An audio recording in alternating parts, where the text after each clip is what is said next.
Good morning, and thank you for attending. I am joined by Janet Chicky-Choppy and Gordon Denlinger, my deputies for Audit.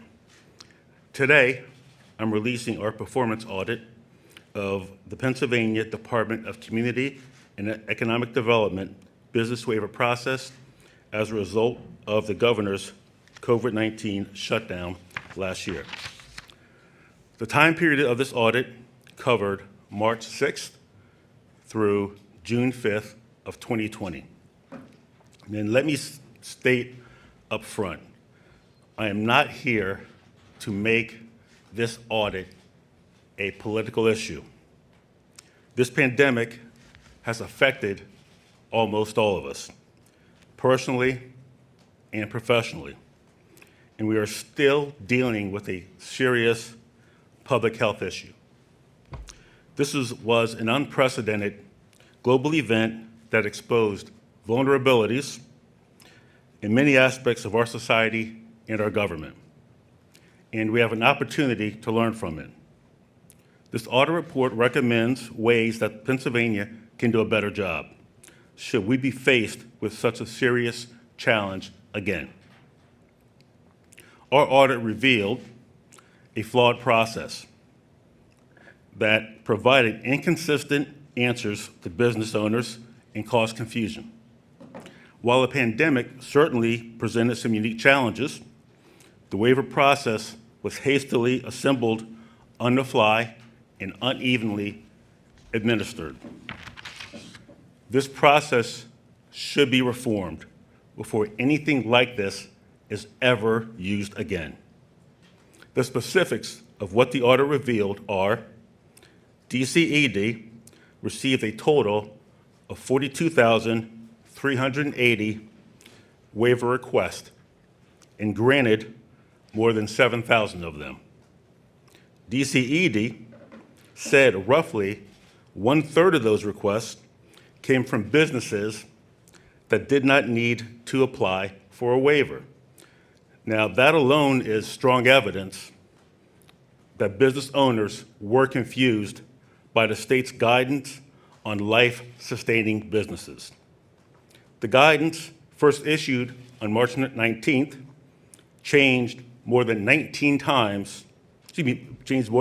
times before May 28th.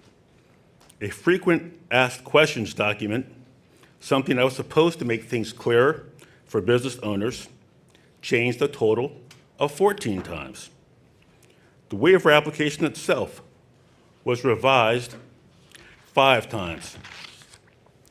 While these changes were somewhat understandable in light of the evolving circumstances, they can certainly contribute to the confusion felt by the business owners.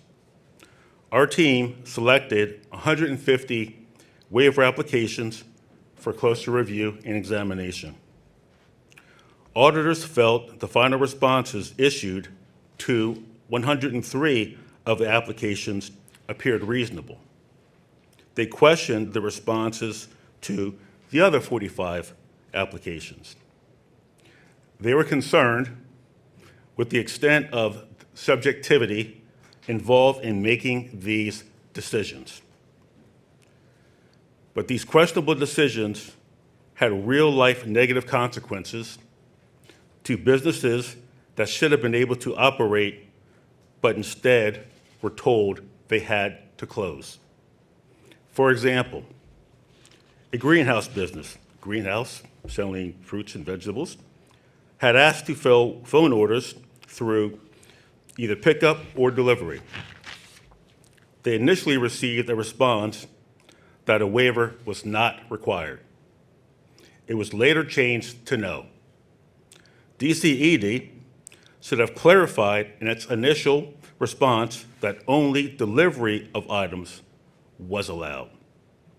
This likely caused frustration and confusion to businesses as to what they were allowed to do.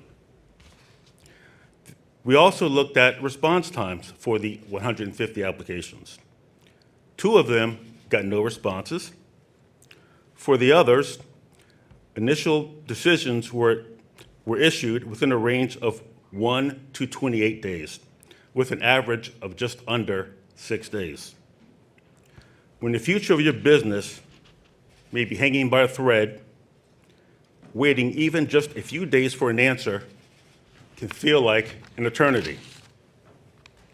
These days were stressful, not only for business owners, but for their employees and their families as well.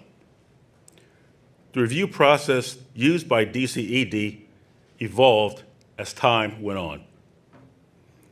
Early applications were handled differently than those that came later, when an extra layer of review was added, sometimes including attorneys.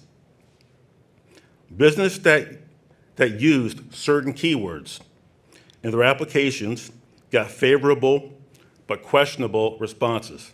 For example, reviewers were looking for certain phrases, such as a statement that a business was serving healthcare providers or that it would not serve customers in person.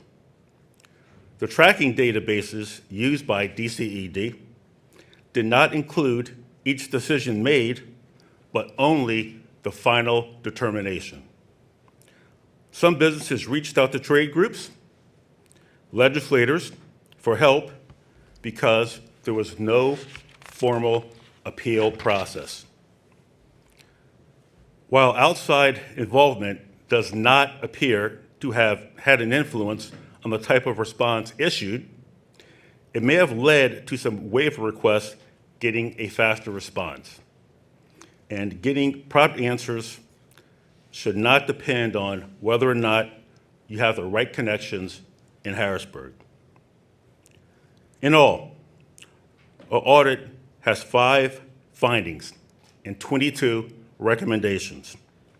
Should a waiver program or anything like this be ever needed again?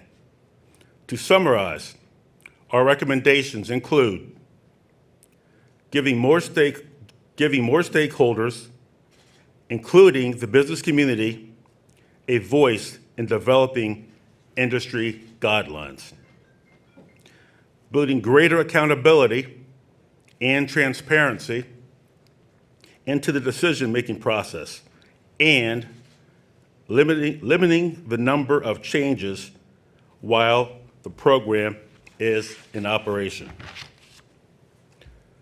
The state must provide a playing field that is as level as possible, recognizing that businesses are crucial to Pennsylvania's economic health. DCED's responses are included in this audit report, and I would like to thank DCED and the Governor's administration for cooperating with the audit team.